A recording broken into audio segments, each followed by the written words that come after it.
According to the widely accepted theory, approximately 13.8 billion years ago, a Big Bang occurred that gave rise to everything we know now. It is believed that at that moment our entire universe was born, which subsequently formed into what we see today. However, before the Big Bang, there may have been nothing or something that we cannot even imagine. We will try to understand what was before the Big Bang. The Big Bang is a widely accepted cosmological model that describes the early development of the universe, beginning with the expansion of the universe, which was in a singular state before that. As for this singular state, it is sometimes characterized as a cosmological singularity. It was the state of the universe at the initial moment of the Big Bang, which was characterized by infinite density and temperature of matter. To understand what happened before the Big Bang, we turn to some theories that directly relate to the explosion itself. According to one of them, at the moment of the Big Bang, the universe could have been extremely small. It could literally have been a tiny point. Some scientists believe that everything we have in the observed universe today, this sphere with a diameter of about 93 billion light-years containing at least 2 trillion galaxies, was a tiny point. All today's galaxies were as if squeezed into a space smaller than centimeters in diameter. However, this is not the only version. According to another theory, the universe could already be infinitely huge beyond the observable universe. There may be much that we simply cannot see because it is physically impossible. Therefore, it is possible that the universe was tiny or infinitely large during the Big Bang, because there is no way to see what remains beyond our visibility. The essence is that space itself is expanding, so everything that was beyond the tiny point from which the universe was born will remain outside of our reach. Yet, what existed before the Big Bang is undoubtedly one of the most global questions that people have been searching for many years. In fact, there is no one answer, and probably cannot be one because we simply cannot fully understand it at present. Therefore, there are only various theories describing possible processes that occurred before the Big Bang. For example, Stephen Hawking believed that there was absolutely nothing before the Big Bang. He said that if we rewind time by 13.8 billion years, the entire universe would be represented by a single atom.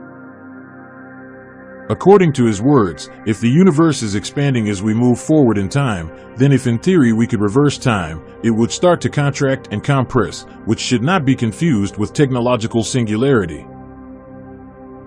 Inside this very small, massively dense spot of heat and energy, the laws of physics and time as we know them cease to function. In other words, time, as we understand it, literally did not exist until the universe began to expand. There is also a completely opposite version, according to which, before the Big Bang, the universe was an infinite space made of dense material, which remained in a stable state until something disrupted it. When this dense space lost its stability, a big explosion happened, which was of a superdense universe. It was possibly controlled by quantum mechanics, and after the big explosion, classical physics became the main driver of the universe's evolution. This theory explains the existence of space before the big explosion, but what about time? According to one point of view, time did not exist before the big explosion, neither did space.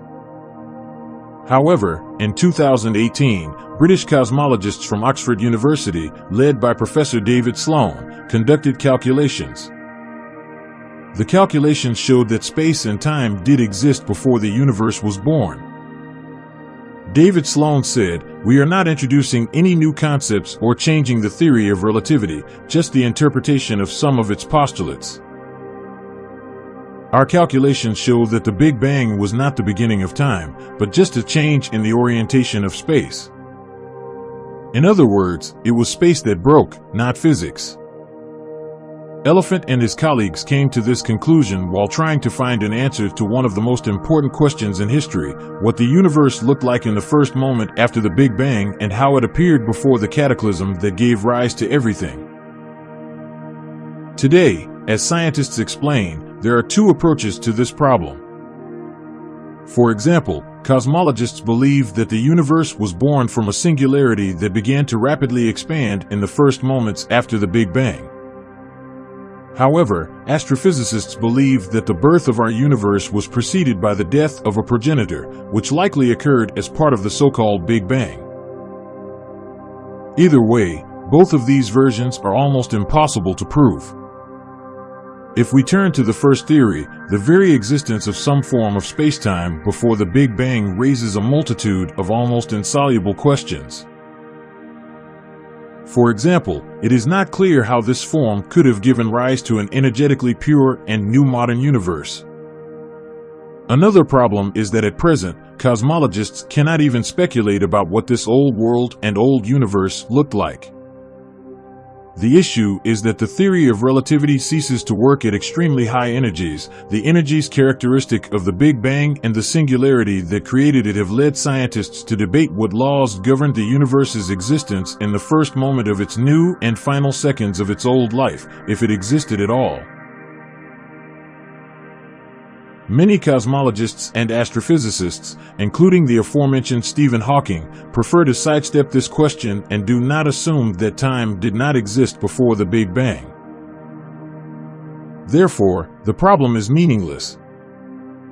However, David's team proposed a new interpretation of this mystery that resolves the question of the old universe's existence in an original way, without violating Einstein's postulates or introducing any new complex entities, such as strings or quantum loops. They focused on one simple thing: while inside the universe, we cannot precisely measure its dimensions and compare it to something beyond its boundaries. Therefore, all the quantities and phenomena described by the general theory of relativity and other cosmological theories are relative. The notes that this is a simple idea that allows scientists to circumvent practically all of the unsolvable problems associated with infinite energy density and the curvature of space, which cannot be explained within the framework of classical Einsteinian theory and the spacetime structures associated with it. Guided by this idea, scientists have built a computer model of a dimensionless universe and studied what the starting point of the Big Bang looks like. It turned out not to be a singularity but a different structure, which the elephant and his colleagues called the I-point, in contrast to the Big Bang's fabric of spacetime. The fabric of spacetime does not cease to exist after its birth, rather, it becomes mirrored.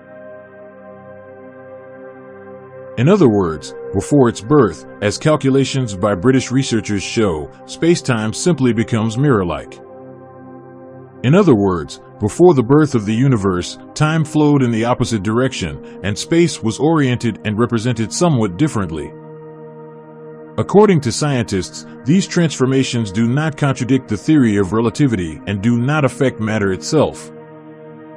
Essentially, only the map of its distribution changes, not its internal content. The elephant's innovative theory explains not only the principles of the operation and existence of time and space before the Big Bang, but also the absence of antimatter in the universe, as well as some other peculiarities that scientists are currently debating. The next theory, the Big Bounce, partially resembles the previous one. The theory suggests that a small explosion, or rather a big bounce, contributed to the birth of the universe, caused by a peculiar interaction between the old and new universe a long time ago. In medieval India, some religious philosophers taught that the universe undergoes an infinite cycle of creation and destruction, developing from undifferentiated mass into a complex reality before destroying itself and starting over. Some modern scientists have arrived at this same idea with striking parallels, believing that instead of a Big Bang, the universe expands and contracts in a cycle, bouncing back each time it contracts to a certain size. The theory of the Big Bounce is partially similar to the previous one. According to the theory of the Big Bounce, each cycle starts with a universe that is not as small and smooth as the singularity. It gradually expands and becomes lumpy and deformed over time. Eventually, it reaches a point where it begins to break down and gradually smooths out, decreasing in size until it reaches its initial point. In this way, the Big Bang is like the beginning of the expansion of a new universe. Specifically, it is an explosion of singularity from nothing. In other words, the Big Bounce theory suggests that our universe is constantly being refreshed by these cycles. This means that before everything appeared, there was simply another universe that had reached the final stage of its cycle and had compressed to its original size, giving birth to the new universe that we can see in the observable universe. In any case, whether it was a Big Bang or a Big Bounce, the question of what existed before our current universe remains open. None of the above theories is 100% accurate, they are all just theories. Perhaps one of them is correct, or perhaps they are all far from the truth. Maybe there was nothing before the Big Bang. Perhaps there was a whole universe, or even time and space, or maybe there existed an entire sea of universes, each with their own laws and physical properties. Perhaps we will never be able to answer the question of what existed before the Big Bang. It is likely one of those questions that has no answer, at least not yet. However, it is not impossible that in the future, science will advance to such an extent that it will be able to answer this question and provide a complete picture of what happened before the beginning of the universe. It is also possible that future generations of scientists will delve even deeper into this topic and find answers to even more complex metaphysical questions. For now, each of us can only speculate and choose the versions that resonate with us. Please leave your thoughts in the comments section and if you found this interesting.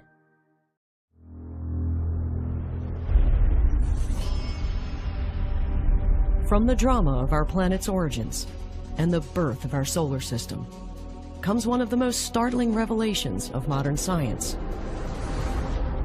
The solar system we see today, quiet, stable, was once a battlefield.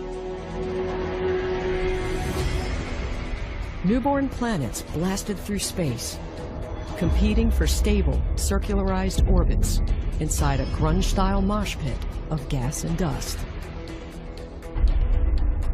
For those that find the right balance, the prize is survival. For the rest, world-shattering destruction. A new look at the chaos of creation and a frightening possibility in our distant future.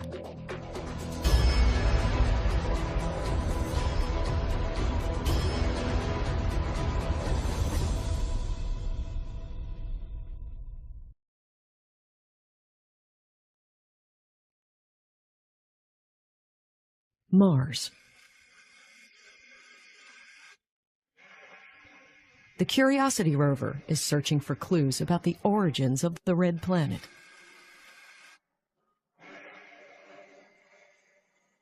It confirms the presence of oxygen and nitrogen isotopes hidden in the rocks and soil. We use isotopes to try to figure out the history of planets, partly because they are immune to many of the changes, the chemical changes that occur when you have things like collisions and so forth. Isotopes, the relative abundances of these isotopes are like fingerprints. Curiosity confirms a unique mix of isotope fingerprints. The isotopes indicate that Mars formed elsewhere in the solar system and moved into our neighborhood.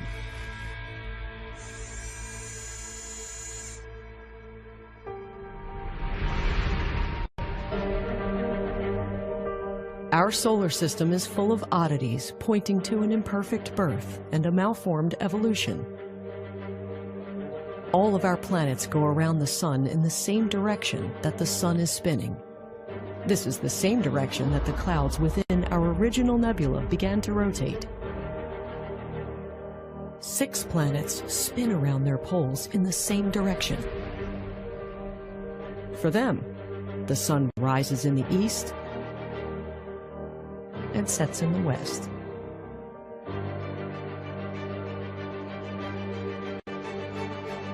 Yet 2 planets spin the opposite direction. For Venus and Uranus, the sun rises in the west and sets in the east. Uranus not only has a retrograde spin, it rolls on its side like a bowling ball. At Neptune, the icy moon Triton, orbits backwards, opposite from the direction of Neptune's spin. Do these planets spin backwards because they were rocked by titanic collisions in the past? So we see evidence in the architecture of the solar system for not only collisions like Earth's moon and the fact that Venus is rotating in the wrong direction and Uranus is on its side and so forth. All these things are attributed to collisions. We also see in the asteroid belt and in the Kuiper belt, the outer asteroid belt if you like, we see that the orbits of these things look like they've been disturbed. Closer to home, our own Earth has an inexplicable 23.5-degree tilt. Its spin axis is radically misaligned from its magnetic pole. And our moon is comparatively large for a planet our size. Now, a new theory may be able to explain many of these oddities. It is called the Grand Tack hypothesis.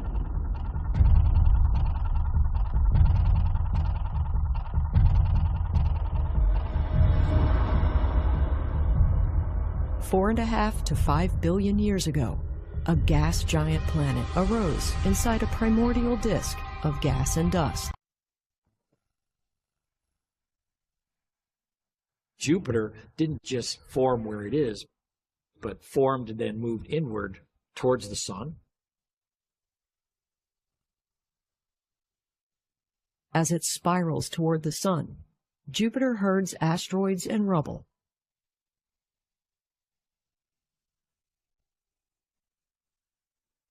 Jupiter's natural tendency is to drift in slowly through this debris field that it's traveling around.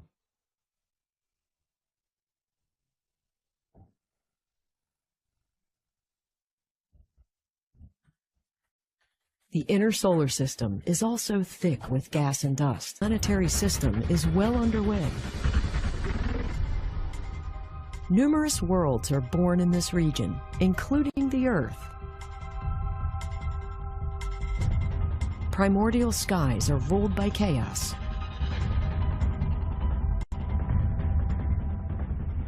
Jupiter's approach destabilizes these planets. Their orbits decay into wildly swinging ellipses. Some are tossed out. Others fall into the sun. Their numbers are unknowable. These are ghost worlds from a bygone age.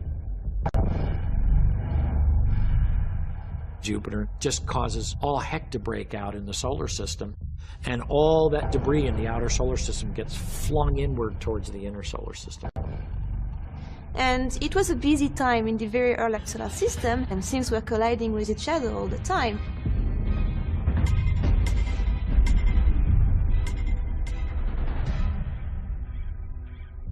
And then it stopped. Jupiter's invasion of the inner solar system is mysteriously halted. The planet makes a turn, or, in sailors' parlance, a grand tack. Lurking behind Jupiter is a second gas giant, Saturn. So as Jupiter was migrating inward, Saturn was following it and growing. And as Saturn was growing, it came to have a size that it had a gravitational impact on Jupiter, which became more important than the gravitational interaction between the gaseous disk and Jupiter. They reverse direction. And in a sense, you can think of Saturn and Jupiter feeding off one another and moving back out. Gravity tugs each passing planet. Is exert a very subtle little periodic force at the right time, and you can have amazing changes in the motion of the object you're pushing on. Once enough energy has been transferred, the planets synchronize their orbits. They are said to be in a resonance. For planets, Resonances are achieved and maintained through the mutual push and pull of gravity through the fabric of space. They're a key factor in the continuing evolution of our solar system. This effect can be duplicated in the lab. We have 10 metronomes here set up on a swinging platform. They have little weights on pendulums here, but they've all been set at the same frequency. And I'm going to try to start them as best I can, completely out of phase, randomly. So their oscillation is going to transfer energy by the swinging of this plastic sheet to the other metronomes that are out of phase to get into phase with the majority. It's inevitable that there's going to be some majority group which starts out swinging more or less together, and they are eventually going to win out. Just doing this as randomly as I can.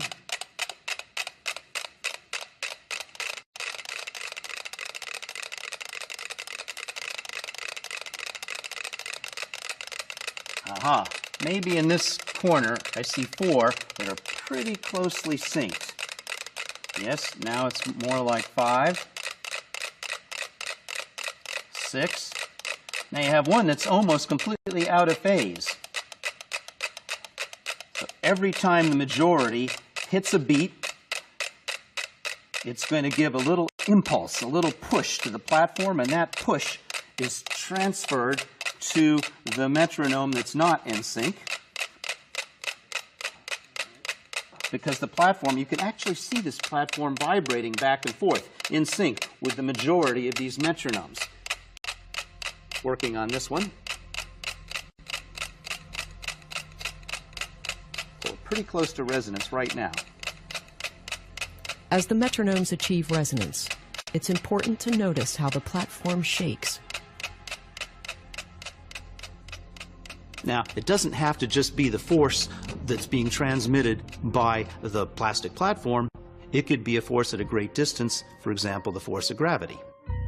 Just these small, little, seemingly insignificant pushes building up over multiple cycles can have dramatic energy transfer. That is how planets do it. Like the metronomes, the two gas giants form a resonance. We don't know exactly how long that took, but we have some fiducial marks for timing in the solar system formation, and that means that the grand tack had to have occurred relatively quickly, talking hundreds of thousands of years, perhaps, to a million years. The two planets retreat until they reach their current positions. The sequence of planets as we find them today is based on Jupiter and Saturn's orbits. The planets eventually achieve a sequencing that many students learn through a mnemonic, such as, "My very educated mother just served us 9 pizzas." Was there a time when the mnemonic was scrambled? Seems very likely the answer is yes, not to mention a lot of additional letters were probably in there as well. Jupiter's menace of the inner solar system is finally over. If Saturn had not formed at the right time in the sufficient size, Jupiter would have continued migrating in, throwing out objects, unfortunate objects in the inner solar system, and ending up very close to the sun where it would stay. Yes, the Earth would be gone.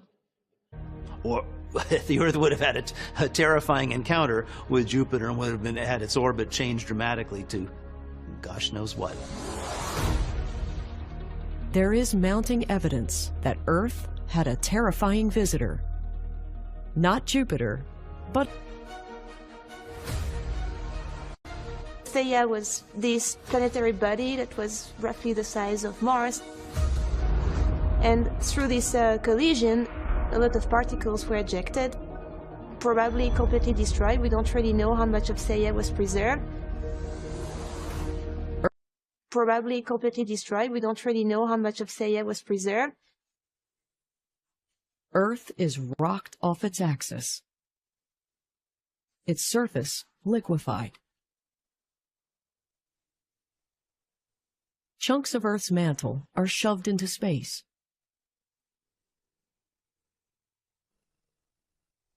As a planetary body, Theia ceases to exist. Its remains are absorbed by the Earth and intermingled with the debris field. A new planetary body is formed, the Moon. Further evidence is found in rock samples from the Apollo moon landings. This is a sample from the Moon, if you can see it. This was collected by the Apollo 15 mission. Moon rocks contain isotopes identical to those found on Earth.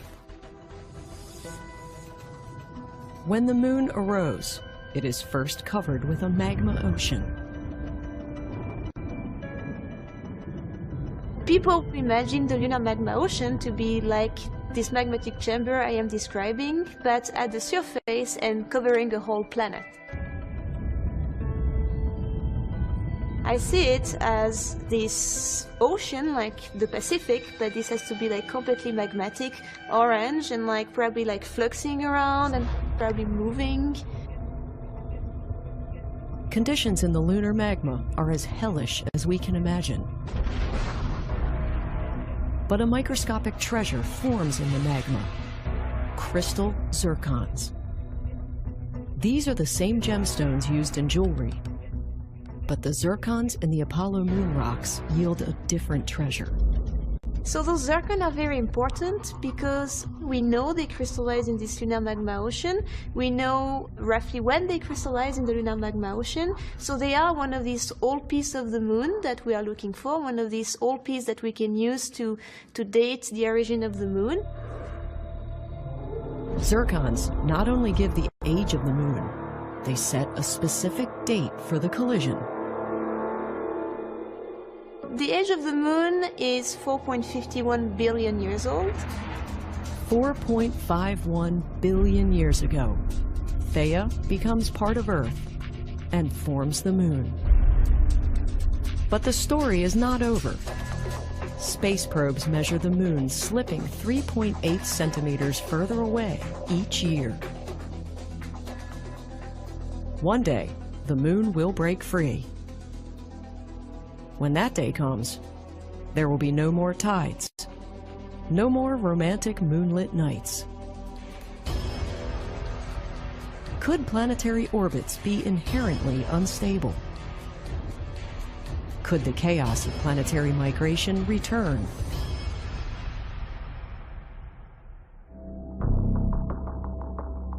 Haute-Provence Observatory, France. It's here that a discovery from a faraway star gives one of the biggest revelations about our own solar system. The story begins when Swiss astronomers Didier Queloz and Michel Mayor noticed something unusual about a star 50 light-years away in the constellation of Pegasus. Everything about this star is ordinary. A main-sequence mid-life yellow dwarf, just like our Sun. But with one strange difference. The star at Pegasus 51 is rocking back and forth. It's a weird anomaly astronomers have never seen before. They check their instruments. Everything is working, including their new spectrograph, a device that splits the starlight from Pegasus into rainbow colors. Hidden inside the colors are patterns of lines.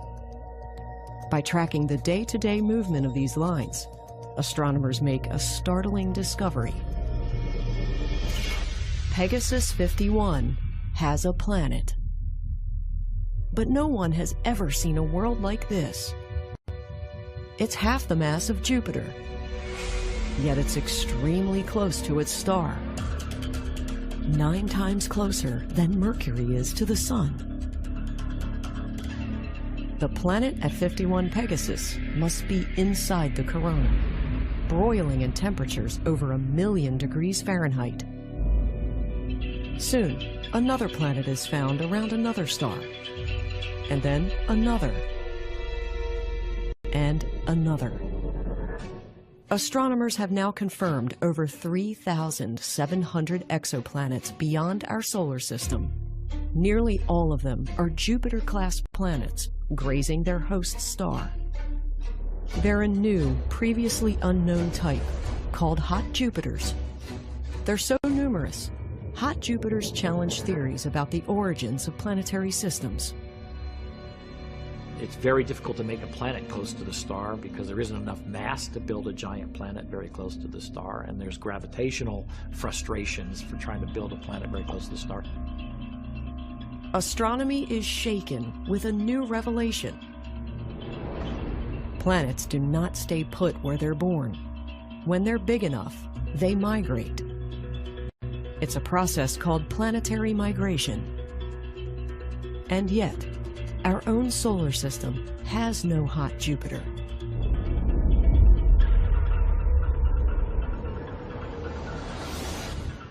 Astronomers realize the Jupiter in our solar system was once on the move as well, but its migration was halted by a resonance with Saturn. Pegasus 51 shows where a planet lands when its migration is not blocked. The strongest evidence for the Grand Tack hypothesis comes not from our solar system, but from exoworlds charted around other stars.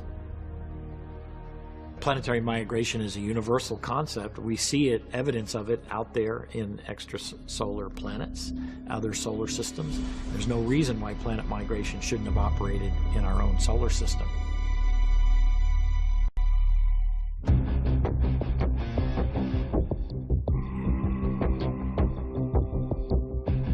The New Horizons probe finds evidence for roving planets within our solar system.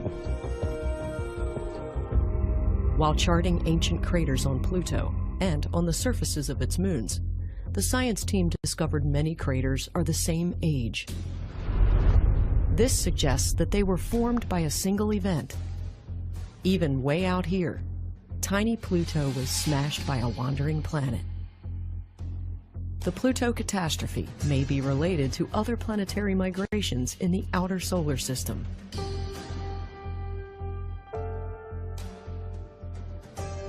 It was noticed that the exact orbits of the giant planets, particularly the outer giant planets, the icy planets, Uranus and Neptune, can be explained by their migration outward. There's a point in time about 3.8 billion years ago where Uranus and Neptune trade. And it's because of what some of these mean motion resonance interactions that we were talking about earlier. So this mean motion resonance involving Jupiter and Saturn and so forth just causes all heck to break out in the solar system. Uranus and Neptune, all of a sudden at 3.8 billion years, they literally swap places, and all that debris in the outer solar system gets flung inward towards the inner solar system. The disruption in the outer solar system causes a new wave of violence. Astronomers call this epoch the Late Heavy Bombardment.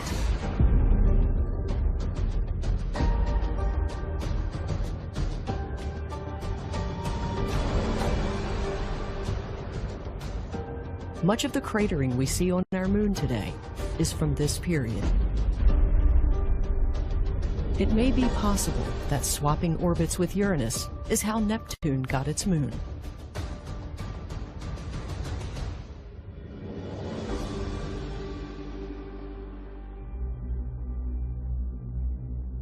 Today, the epoch of planetary migration appears to be over. The solar system seems stable, but what does the future hold? Computer simulations reveal what may be the greatest threat to the solar system in over 4 billion years. It comes from a very special relationship between Jupiter and Mercury. Mercury's orbit is slowly perturbed, thanks to a subtle but constant gravitational nudge from Jupiter. A new resonance, like the one between Saturn and Jupiter that saved the inner solar system, is forming between Jupiter and Mercury. In 2001, computer models for the solar system were run 2,500 times. They plug in the positions and the orbits of all the planets in the solar system in a computer, and they just let it run through time, through millions of years, hundreds of millions of years, billions of years, to find out whether or not these orbits are stable. change the location of one planet, say Mercury, by 1 millimeter, and you find that that change will give completely different predictions about where everything is going to be millions of years in the future. To see how quickly and easily things can change, we have only to go back to our metronomes. All I have to do is stop this platform from moving so that it cannot swing freely. Now, there's no way for the metronomes to influence each other. They're good metronomes, but they're not perfect. They can't be going at exactly the same frequency in the same phase, and they're just going to fall apart because they have no way of forcing the others to go to resonance. The same applies to planets. Any small change can disrupt their harmony or restore it. Now that the platform is free to swing again, it can again transfer energy and sync them up just like we saw the first time. Scientists want to understand the consequences of a destabilized planet Mercury. In one case, Mercury leaves the solar system. The loss of its gravitational pull disrupts the balance of both Venus and the Earth. Earth and Venus swap orbits. The superheated atmosphere of Venus cools. Massive rains pour onto the face of the desert planet. Oceans arise. The land cools. And the air thins. Even the remains of an ancient visitor begin to cool off. Venus becomes like Earth. But the reverse happens to the Earth. As Earth settles into Venus's orbit, temperatures rise. The air becomes unbreathable. Glaciers melt. Oceans boil. The sun looms larger in the sky, only to be obscured by a thickening cloud cover. Suffering will be great, but brief. The entire 4 billion year pageant of life is cooked in a matter of days. Complete and utter destruction and elimination of all life on Earth. I'm not just talking about higher life. I'm not just talking about civilization, but everything. A sterilization of the planet is something that I would want to think about a bit. Sterilized, uninhabitable, and quiet. There is another possibility, equally dark and apocalyptic. A runaway Mercury is deflected by the gravity of Venus and barrels toward the Earth. It may be a frightening encore to the opening act of our solar system. The equilibrium of the ages is over. If this scenario is correct, Mercury crashes into the Earth, just as Theia did 4 billion years ago. The question is, could it happen today?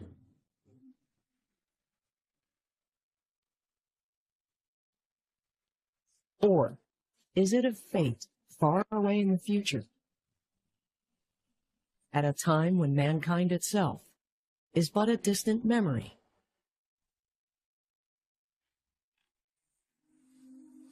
The problem is that even with a perfect computer that understands all of the laws of motion perfectly, not just gravity, but all the other subtle forces that go into it, you cannot give it accurate enough initial information about the locations, the masses, the sizes, the speeds of all of the objects in the solar system.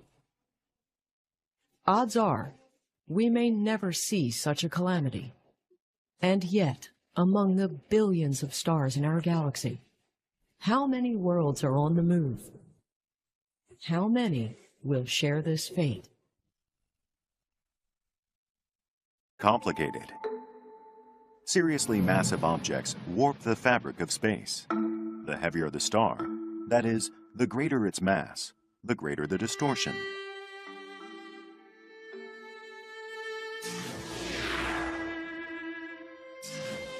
So light, which would otherwise travel in a straight path, gets bent.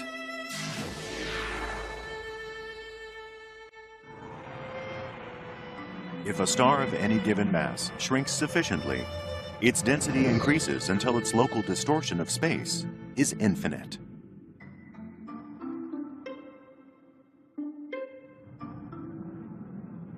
That's a black hole.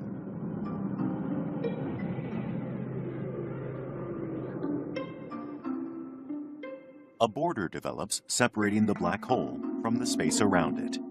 Once this border has been crossed, going into the black hole, even light cannot escape.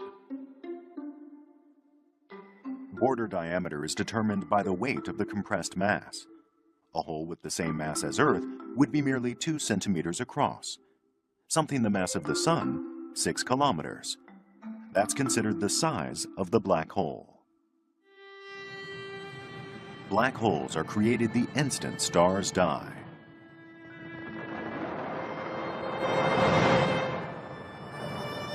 Let's say a star 20 or more times larger than our Sun reaches the end of its life and explodes.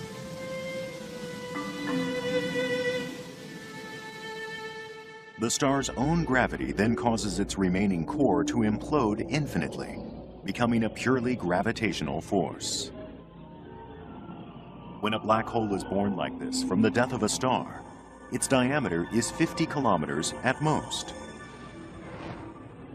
But one can find black holes of truly monstrous proportions, over 10 billion kilometers in diameter.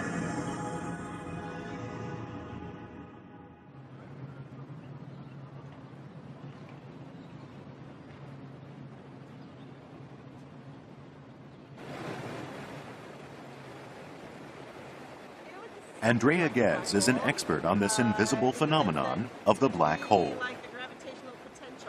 It was when she saw the Apollo moon landing on TV that her interest in space was awakened.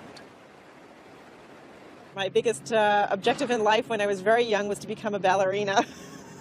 So I think I see things spinning in space now as opposed to myself. But yeah, your path the path was unclear. And today I view doing astronomy and studying the black hole as putting together one big puzzle.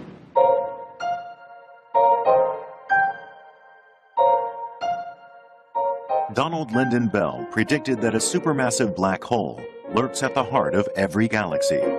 Andrea Ghez tried to find such a black hole in our own Milky Way galaxy.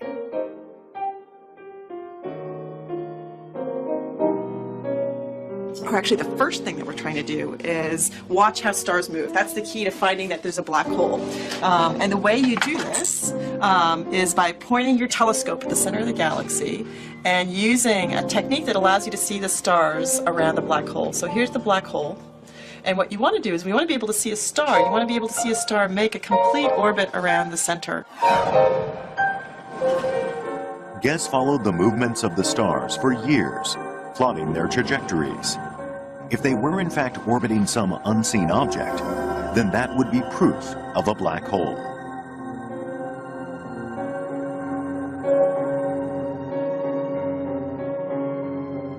The center of the Milky Way, however, is 26,000 light years from Earth. Ascertaining the movements of stars around a point so far off in space is no easy matter.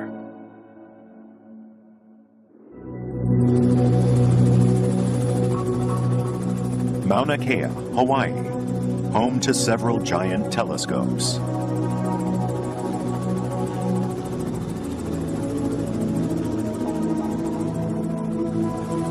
Ghez used one of the observatories on this summit, the Keck Observatory.